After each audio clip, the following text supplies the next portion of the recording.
Bienvenue dans la Media Box, Damien Cottier, pour présenter votre rapport sur les élections en temps de crise. Elles ont été nombreuses, les crises ces dernières années. Vous pouvez nous donner quelques exemples?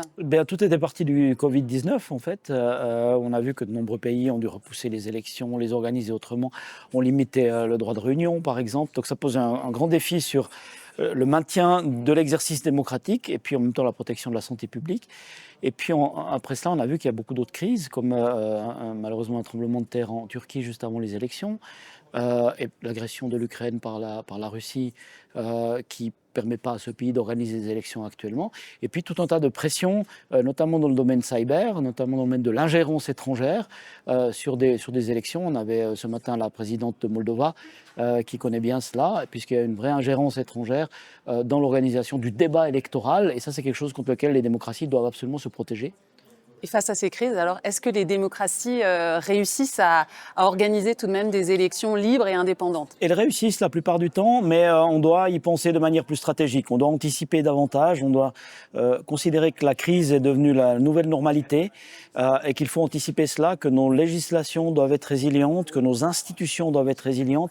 Au fond, on doit anticiper ces crises, se poser les bonnes questions à l'avance pour être prêt à réagir quand la crise arrive.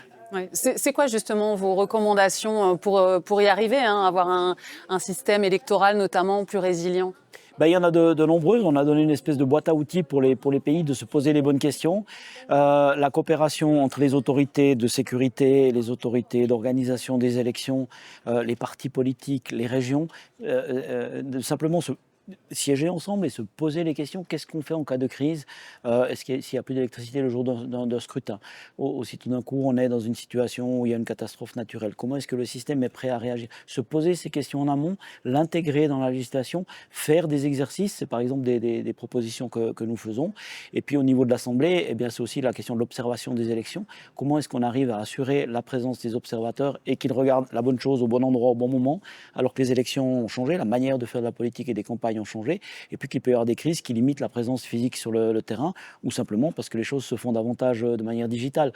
Donc c'est tout un tas de questions auxquelles il faut adapter nos institutions. Se poser les bonnes questions en amont permet d'y répondre mieux en aval. Vu ce que vous avez observé, vous êtes plutôt confiant? Moitié-moitié. Je suis confiant parce qu'il y a des bonnes choses, il y a des bons exemples dans certains pays. Je suis allé visiter par exemple la Suède, qui a tout un système de résilience des lieux où le scrutin se passe concrètement avec les services de sécurité par exemple. Et puis il y a d'autres pays qui peut-être n'ont pas encore assez pris conscience du besoin de se préparer, d'anticiper ce genre de choses. Et puis il y a une pression extérieure, notamment politique, de certains pays qui veulent faire de l'ingérence, qui est plus forte. Notamment les cyberattaques, c'est quelque chose d'extrêmement fort, la désinformation, et c'est quelque chose qu'on doit absolument intégrer dans nos réflexes et dans nos institutions. Merci Damien Cottier d'avoir été dans la Media Box. Merci.